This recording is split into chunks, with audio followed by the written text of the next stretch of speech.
Welcome to the Old Mac Gang. You know, somewhere along the way, the iPhone stopped being a phone and it became a camera, a wallet, a map, a television, a flashlight. And that little green icon that we know as a phone kind of slid off the dock and into a folder. For most folks, not for all folks. Tonight the gang goes back and the only thing that we look at is the phone aspects of it. And we talk about the phone and how that's changed. We have got a panel going. So let's find out who is with us tonight, starting with Peter. Hi, I'm Peter, a 73-year-old Apple devotee from Bay Village, Ohio. I enjoy computers and gadgets, and I've spent most of my time with mostly Apple gear for at least the last 25 years. I love chatting about all of it with this old gang and our audience. Chris. Hey, good evening. I'm Chris. I'm a 79-year-old retiree in Tucson, Arizona, happy member of the Tucson Mac User Group. And I've been around the Mac since the beginning in '84 and spent a lot of time with the Apple user groups. Then I had a chance to work for Apple that did some university IT.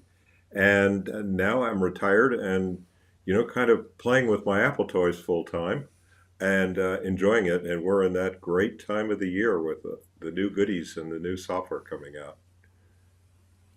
Over to you, Bob. Good evening. I am Bob Wood. I'm also in Tucson. I have been involved with Mac user groups since the early 90s, and I am now an officer of the Tucson Macintosh user group. Happy to be here. Happy to learn something new every week. To you, Marty. So a lot of things happened this week, just today, actually. No, just yesterday. It was yesterday. But I'm going to start off with the group and ask a little bit if there's anything new in terms of your Apple use or things that you'd like to talk about before we get into the announcements that happened yesterday, and actually an announcement that happened today. Yeah. So I'm working go with ahead, the latest betas. Yeah, I'm working with the latest betas on the phone and the iPad of iOS of the OS 27, and probably going to install Golden Gate on my M1 Mac Mini tomorrow, the next day. It looks like we probably are going to be seeing the release candidates next week. Apple's already committed, which we'll talk about in a minute, to shipping the new hardware with Golden Gate in 2 weeks, I think, or roughly 2-3 weeks. So we ought to be seeing a release candidate real soon. yeah, it's almost as if I can't keep up with the new beta releases. They're coming every week, and like you said, Chris, we'll hopefully see a release candidate next week with new hardware. That was one of the big announcements. It looks like we have a date set for Apple's iPhone announcement. I'll just stay with that because people have put a long list of things that might come out with it, and it looks like it's going to be September 9th at 10 a.m. Pacific Standard Time, which is 1 p.m. where I'm at. So already on my calendar is a meeting. So I will be sitting in a faculty meeting and watching the narrative that happens on the screen for at least a half hour of the meeting that I've got to be in to find out about what is being announced and when it will be released. But September 9th, when the phones would go on sale is of question at this point. Some people said usually they do the Tuesday and then the Friday it goes on sale thing, and it might be that they do the Wednesday, the 9th announcement, and it goes on sale on Saturday, which would seem strange, but they've done that once in the past. So I guess we're just going to have to wait and find out when to spend money, if we're going to spend money on a new phone or a new foldable phone, which are the two things that people are hyping as being present. There's some other things. What other things did they mention potentially? A new home product was might be the surprise. People are going nuts because the ad is like light and surprises, or insight and surprises, or something like that, and they're thinking, oh, maybe glasses. Maybe we'll finally get our AR glasses. Not going to happen. I don't know. Any comments on the ninth? Yeah, Chris. I saw an article right before we went online that Apple let the local teams around the world translate it into, it looks like there's about 15 languages with maybe more coming. So if you're not satisfied with speculating on the English, you can try some foreign languages, non-English, I should say non-English languages, being a linguist, that have English translations, literal English translations. So, if you're really bored in the middle of the night, that's something you could do. Yeah. So some of the base phones, they're anticipating the 18 Pro Max, not the 18 Pro. Am I right with that? Not the 18 Pro. They're saying that's going to be in Next spring, and the Ultra, the foldable phone, or whatever they call it, because it's been called different things. And then nothing with iPads that I could see that they talked about, but watches potentially. And there hasn't been a lot of buzz about what's going to be on the new watch, other than maybe a chip upgrade and extended battery life. And then whether they're going to release anything that's HomePod-ish, or a new HomePod plus another home-based device. That might be the surprise, is what they're saying. So that's the first thing I think to note. Yesterday, I don't know how I found out about it. Somebody texted me and said, well, looks like Marty can get that new Mini if he wants to get that new Mini. It's Brett Canaday from the Neo Notebook, and he kind of teases me about that. And I'm like, what? Did they release that, or did they announce that? And sure enough, Apple did talk about a couple of releases yesterday that people could order. The Mac Studio gets an update to an M5 Max and an M5 Ultra. The M5 Ultra chip is essentially 4 chips that are soldered together into one platform. And the Ultra is kind of for really heavy duty lifting things. And then the M5 Max is a push in terms of a new chip from last year's, or about 16 months ago, the M4 Max device for a studio. Bob, you own a studio, right? Am I correct with that? Yes, I do. It's a M1 Max Studio, and I don't see any need to upgrade it.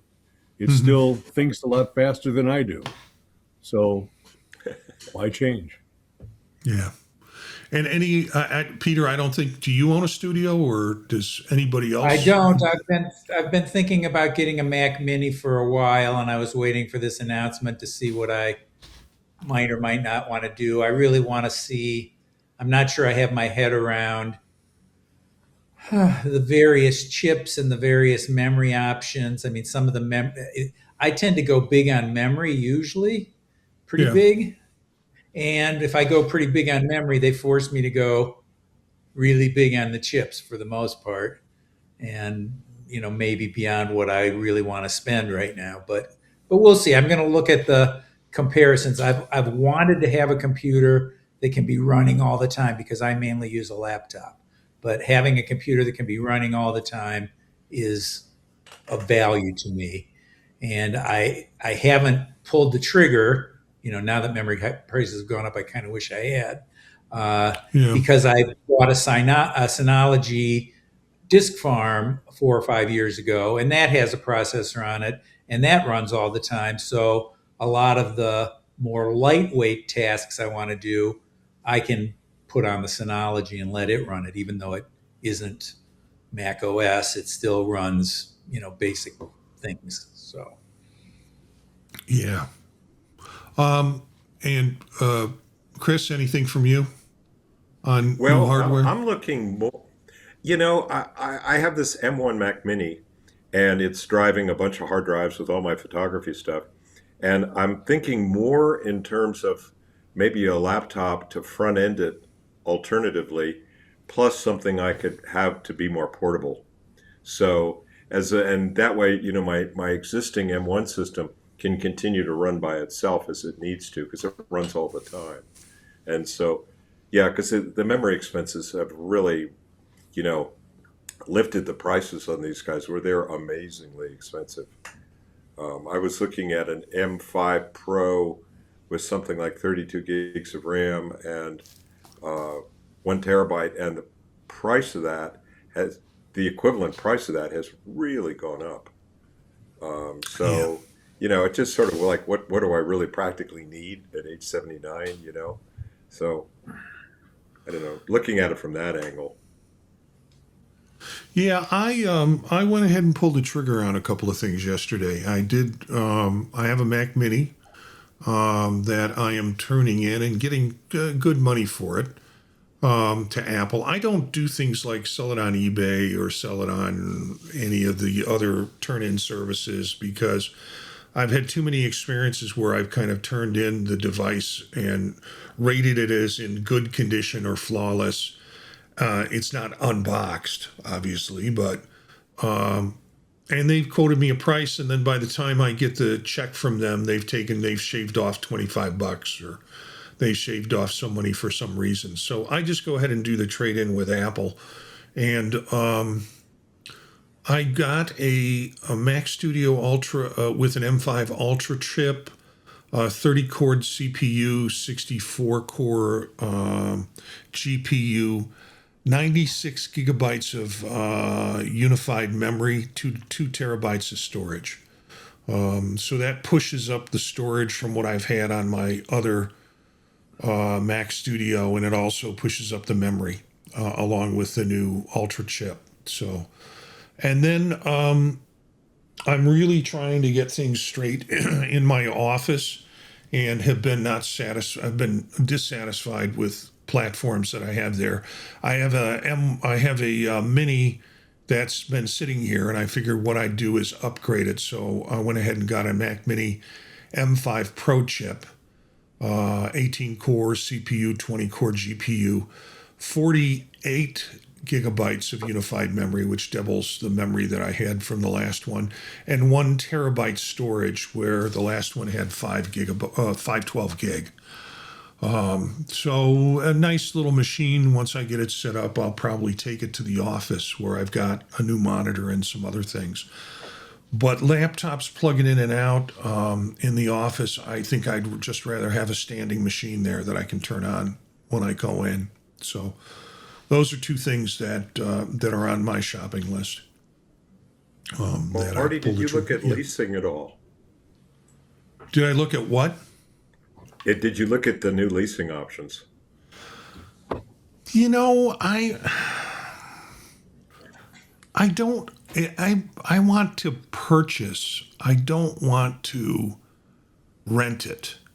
And then when I'm Yeah. done with renting it and paying my rental fee, it's like then the landlord said, "Well, if you pay another $1,000, you can then own it all out." I'd rather just and both of them are on the not the leasing, but the purchasing option instead of purchasing all out. What I'll do is get it, pay a couple of months of fees on it in terms of towards it, and then just pay the full sum and get it out of the regular monthly fees. So then I have the device and such. Seriously thinking the Mini is something I can throw in my suitcase when I travel too, which is another option I was thinking of, that I have a nice machine there. So lots of news. Everybody take hold of September 9th. That's when the announcements are going to be, and that will be a Wednesday. which means we should be able to do a show later that night and get it out. The next day, Thursday, I'm driving to Chicago for the weekend for business and pleasure. And we'll see. I mean, if they have the store open up for sales on this, or pre-orders open on Saturday, I'll be trying to do that from my hotel room in Chicago in terms of the phones options that I have. So it'll be interesting to see how this rolls out and when it does. I can't imagine them doing an announcement on Wednesday and then having pre-sales on Friday. It just seems like too quick of a turnaround and to get the word out for people to jump on pre-sales. So let's go to 3 articles on this that you can find in the show notes. I won't go through them, but we have some information for folks who really want to know more about the basic usage of their phone, things you might have forgotten about. And I'll show you some of these. Some of them come from Apple support. This is make a call on an iPhone. And then 10 useful new features in iOS's 26 iPhone app or phone app. So you can go in and see some of the features that I'm sure will be carried over on iOS 27. But this is an article that comes from austinmacworks.com. Then another support article, set up voicemail on iPhone and how to do that. And then turn on live voicemail with it. So some good tips in this iPhone user guide. And there are options. There's not an iOS 27 in that yet, but I imagine that will be upgraded at some point. Finally, or not finally, but screen and block calls on the iPhone. We'll be talking about that in terms of our use of it. Manage unknown callers. Again, we'll talk about that with how to set that up if you want to set that up. And then we've got Hold Assist and other functions. The new iPhone 26 new iPhone app won me over with 2 excellent features, that being caller screening and also Hold Assist. Make a call with Wi-Fi calling. Wi-Fi calling, when somebody talks about that, if they do talk about it, I get totally confused with that. I don't quite understand how that works, why I want to set it up. When I set it up, I have problems with it. Just everything lights up when I have devices set up for Wi-Fi calling. And then make and receive phone calls on the Mac, iPad, and Apple Vision Pro. And then finally, how to record a call on iPhone and the iPad if you take it that way. So all of these articles and links to the articles will be in the show notes. So be sure and take a look at that and see what you can do and see if there's more things that you can learn about the iPhone by these articles. I found a couple of things tonight as we were putting this up. So our first question is, be honest. When was the last time that you used your iPhone as an actual telephone? And do you still think of it as a phone first and a computer that occasionally rings? Peter, or Bob, excuse me. I used my phone as a phone today because my iPhone is my only phone. For me, the iPhone is a multi-purpose tool.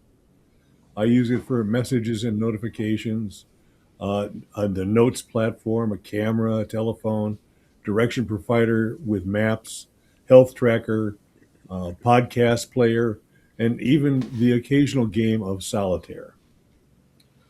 How about you, Peter? I've received 2 calls this week and I've made 2 calls this week, which makes it kind of a busy week. I would say 2 or 3 times a week has been a fairly steady rate for me for the past several years. Before that, it was much, much, much higher.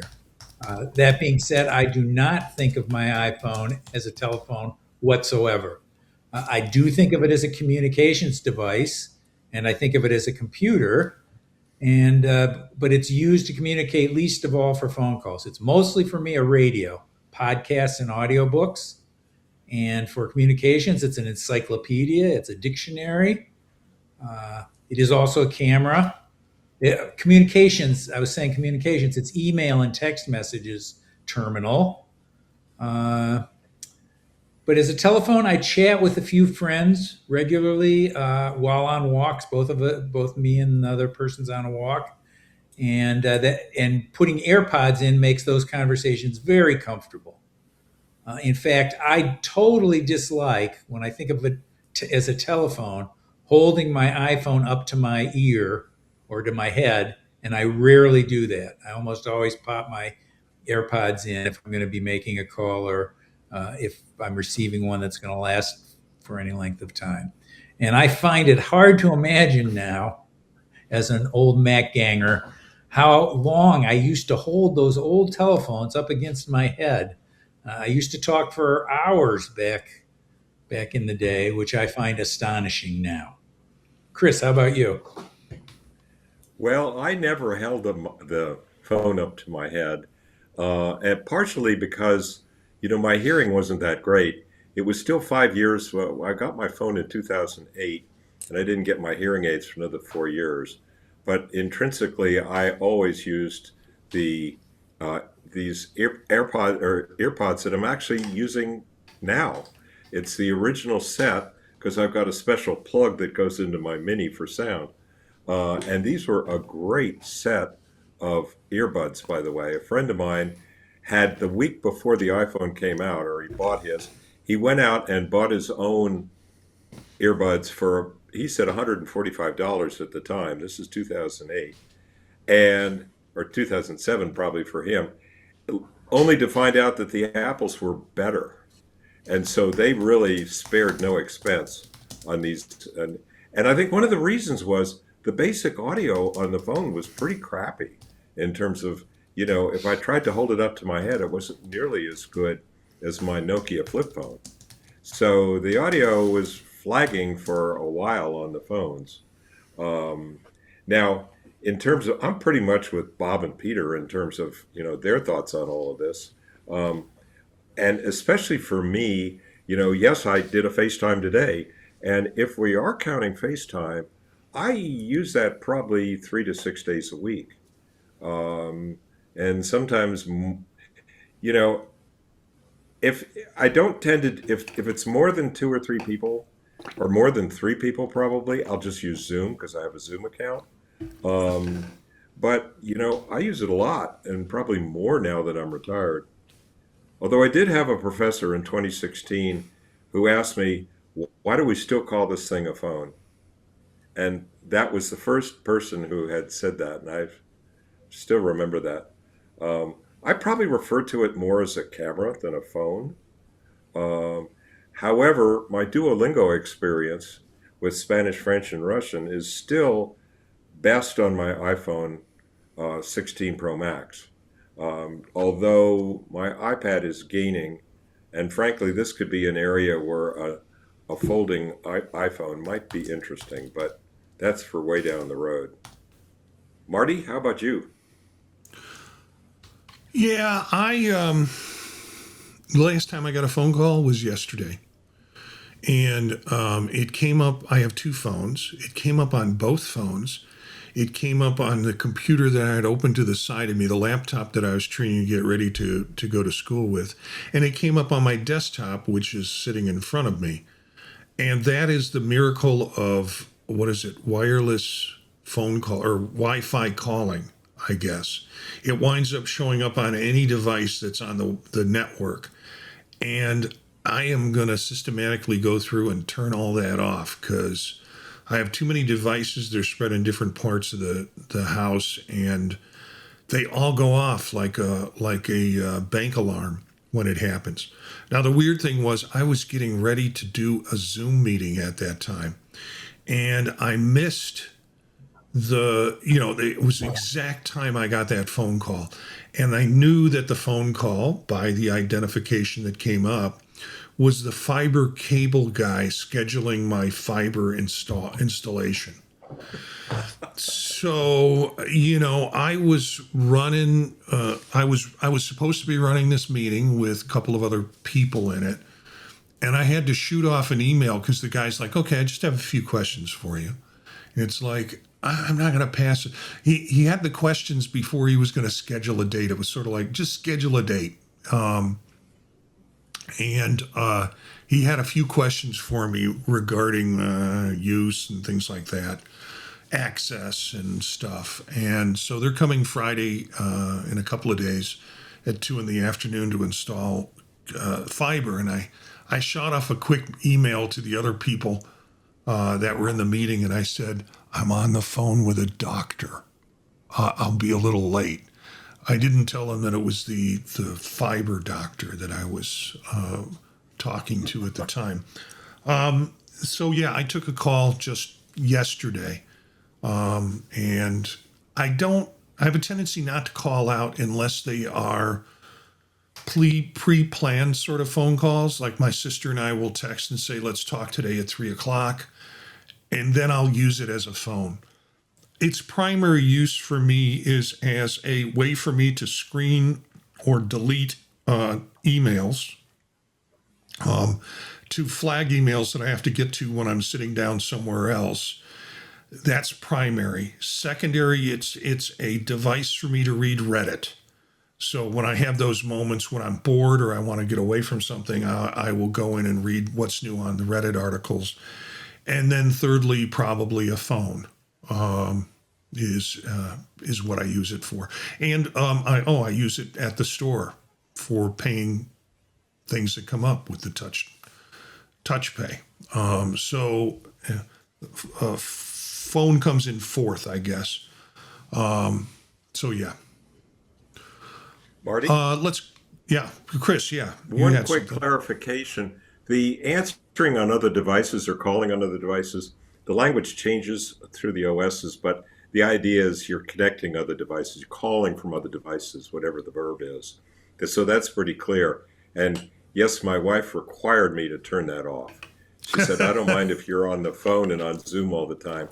You got to stop it ringing on all these devices. It's driving me nuts.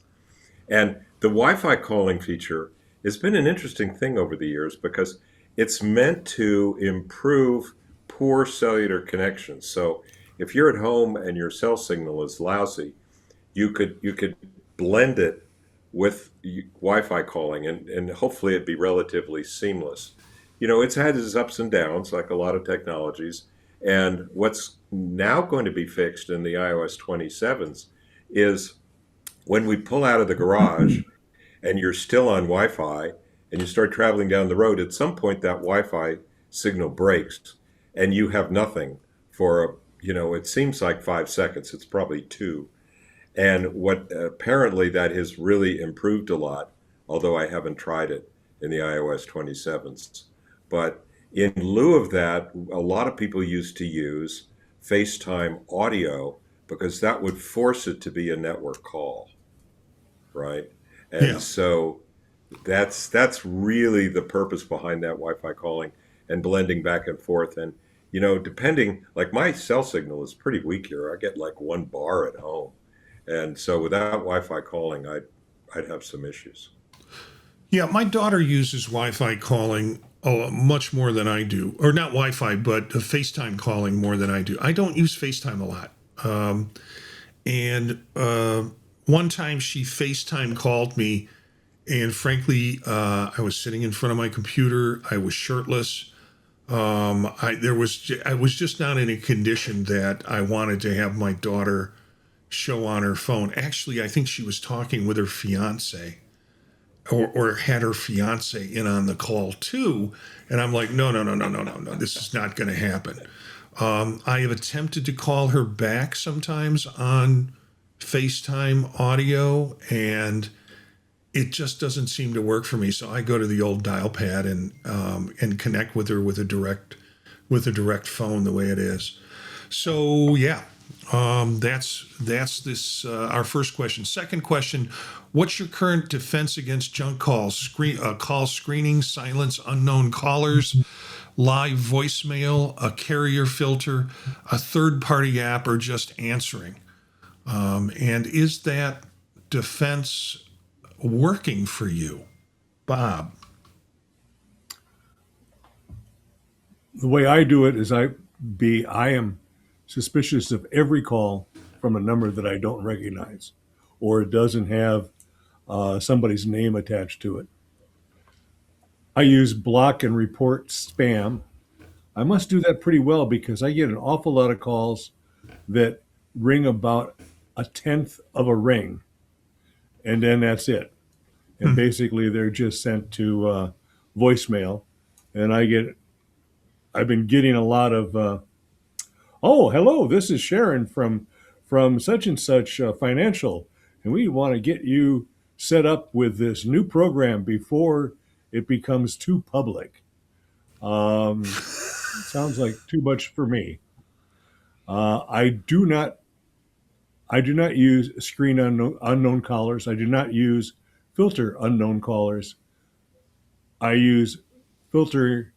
I use known spam and suspected spam, and that seems to work pretty well for me.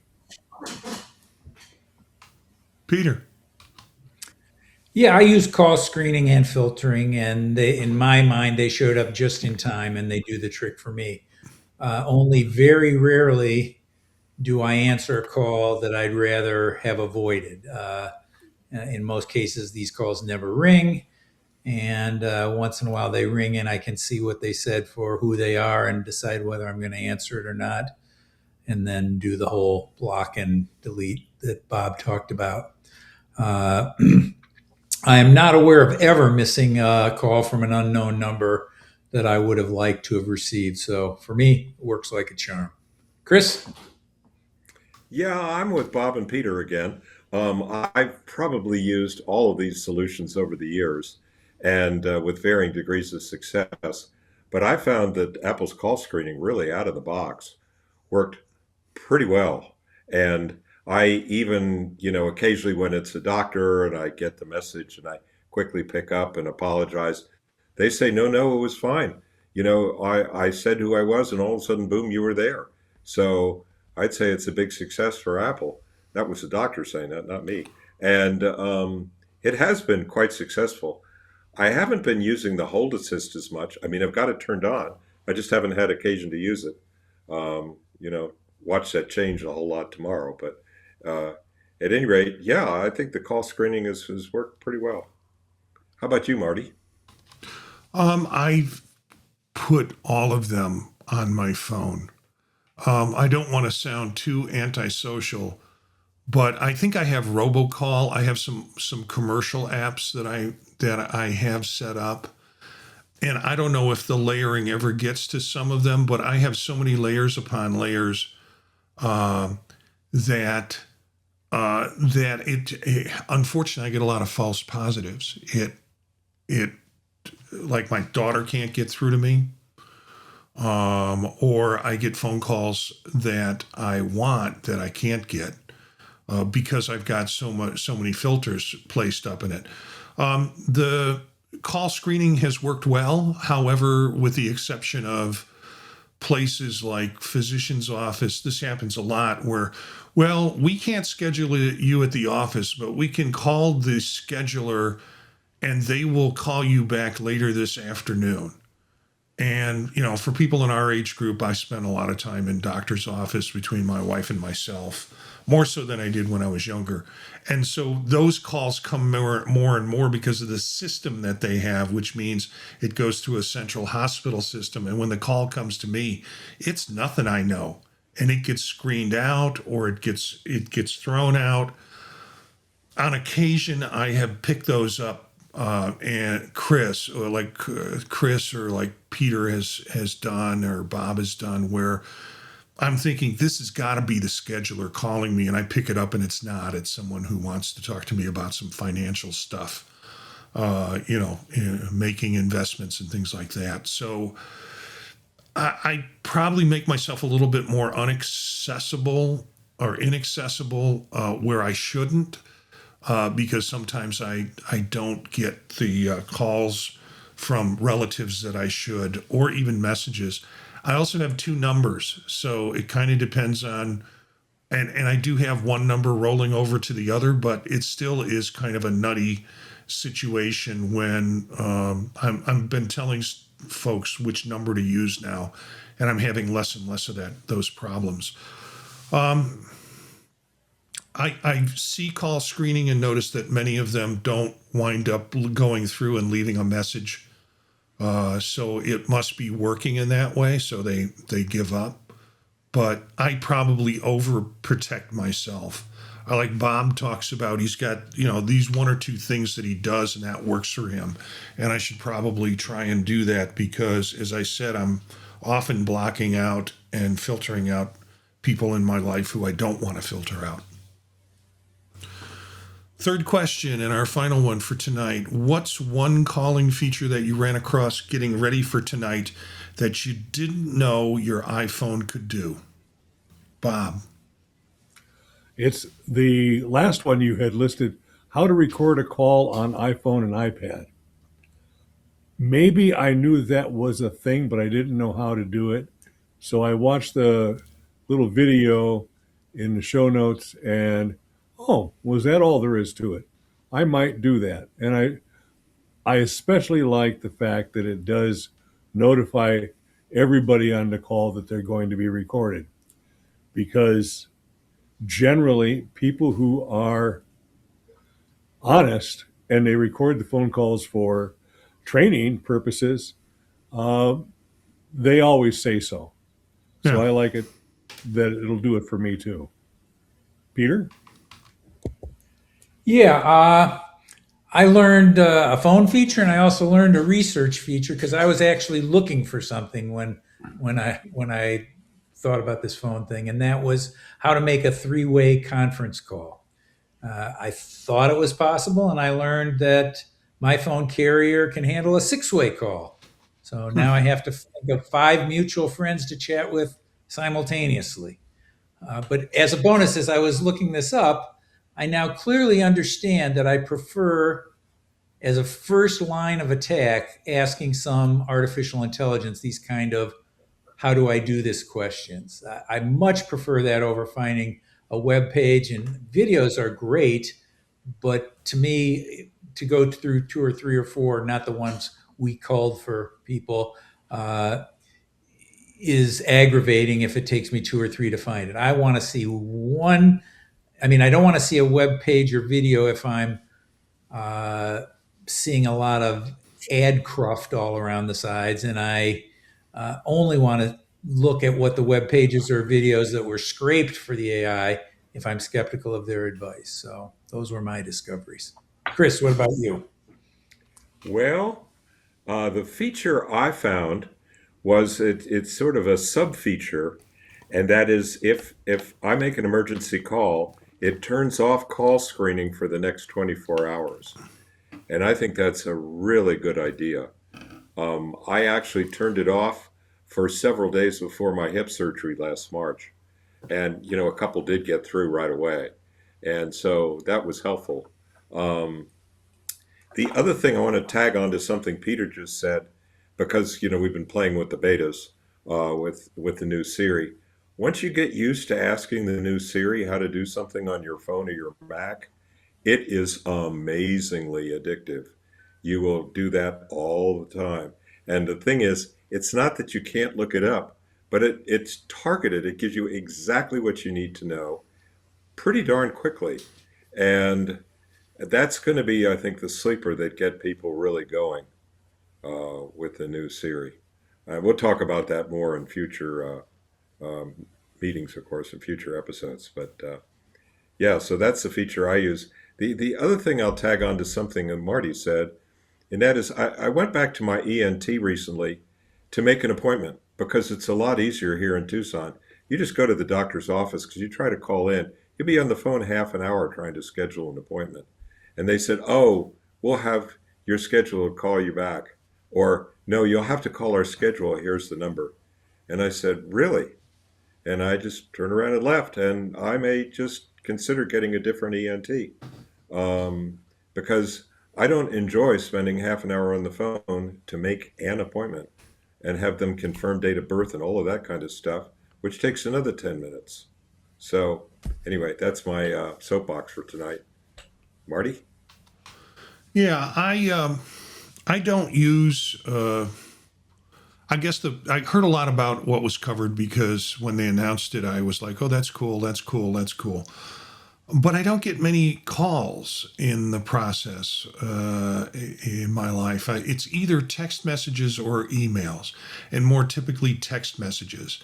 If I do a call, it is kind of a call that is arranged ahead of time. So it's with families, primarily relatives, that we agree upon a set time. If it's office, they don't call me from the office. They text message me and they say, "Can you jump on Zoom?"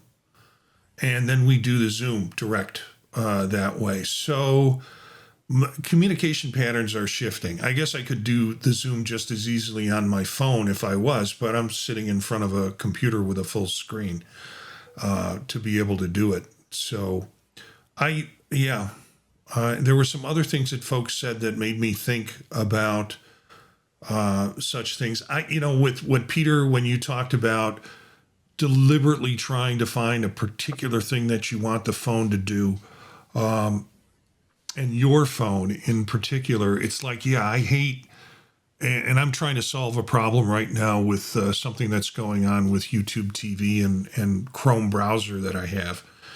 And I hate typing stuff in and it comes back and it says, "Oh, for the Android iOS, this is how," or on iOS, "this is how you fix the problem." I didn't ask you. I asked it for Mac OS. So you get some of those videos on YouTube that when you type in a search for it, yeah, it has that information, but it's surrounded with 15 minutes of whatever that the person's talking about till you finally get to it. This is where, and Chris has mentioned this, I think Siri's going to be exceptional because it knows the device you're on, it knows who you're looking for.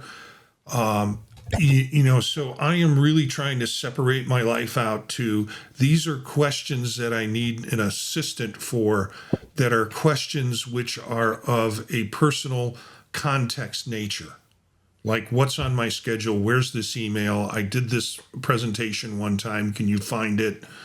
Those kinds of things that are device specific, or at least my Apple ecosystem specific. And that's where I'm thinking. So when a question like that comes up, I go to SAI, whether it's on my desktop or whether it's on my phone.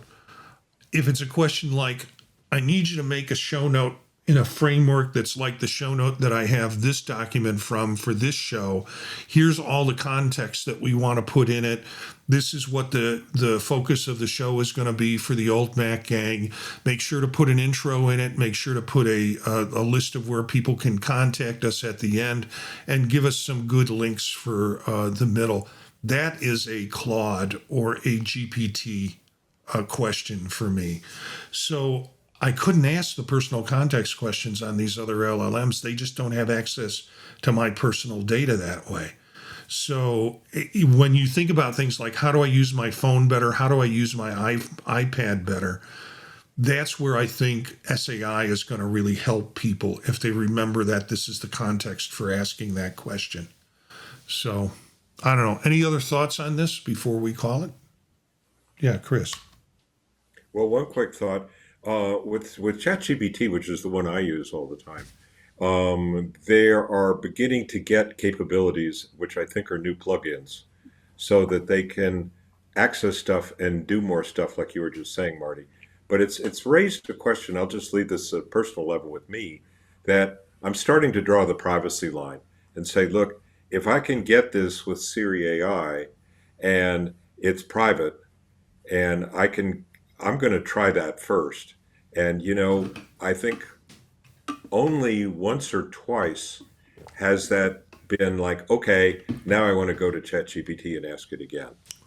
And that, I think, is something that has them worried, but that's a whole new subject. Yeah, I guess I am so happy with SAI right now because I'm keeping it in its walled garden. I'm not. I'm afraid that if I start asking questions that's outside of its walled garden, I will become disappointed again. So I'm happy with being inside that store for now, and I'm going to kind of wait for it to grow before I'm going to trust it, or at least not be disappointed when I ask it to do some complicated task that it can't do. I think I did that once last week, and I wound up getting disappointed. So I'm glad you're testing that out, Chris. I just want to stay happy clappy with the SAI that I know and love right now. Did Bob have a question? Yeah, Bob, shoot. Well, I just have some comments from, grumpy old man about spam. I've noticed that as I get older, it used to be that I would get spam about, oh, these good looking Eastern European women want to get to know you. And then after a while, it turned into offers about the safety and security of a walk in tub. And now it's pointed at retirees and their financial situation. It was more exciting about when it was hot Eastern European women want to get to know you, but I guess I'm over that now. Well, I'm glad to know that you had the hot Eastern European women lined up, because I was taking care of the hot southeastern Chinese women or Asian women, and I was getting lots of attention from them. So it's nice to know you were taking care of the other part of the world. Yeah, spam is a whole different thing. In fact, I'm preparing a presentation for a Mac user group that I've been asked to do, and it's kind of I don't.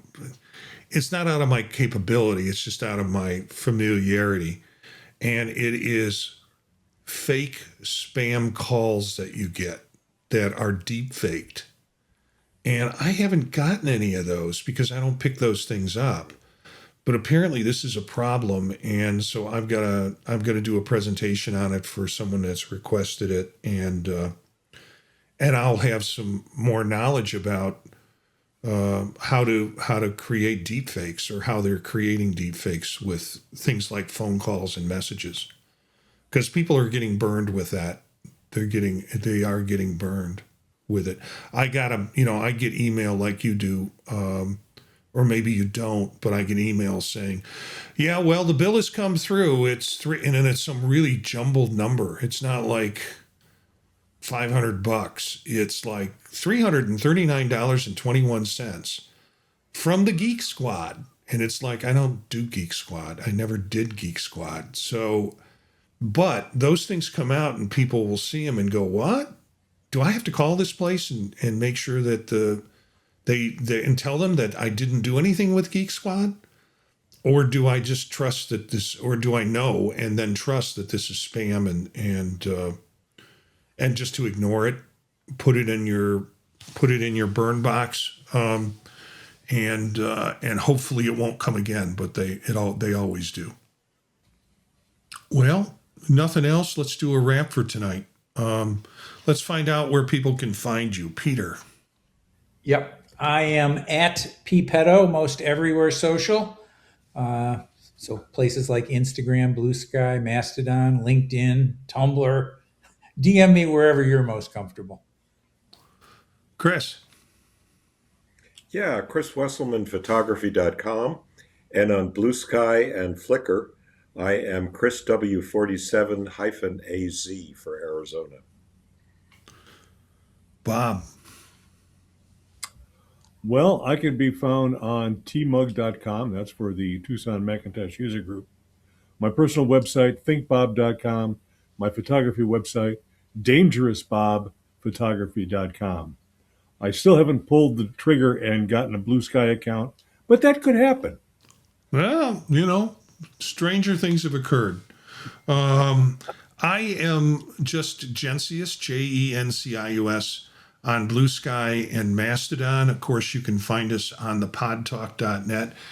And my apologies go to Chris because we did a 15-minute bites with Bob talking about meatloaf, and he talked about his mother's meatloaf, and that was before Macstock. And we also cut one with Chris, and it was like avocado toast. Was that? It was sort of that thing. Sort of a cheese toast, yeah. Yeah, I was watching a show, and they were talking about. And I found it, and I got it produced, and I have to now set it up and send it out for 15-minute bites. All right.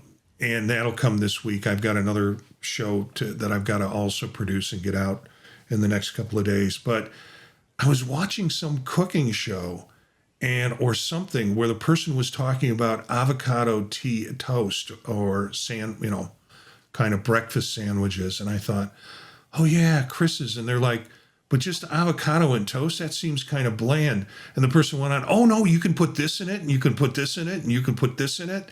And so I was like, this is a real thing. So Chris, we'll get that show out for you and for folks to listen to. Check out our shows, including the Old Mac Gang.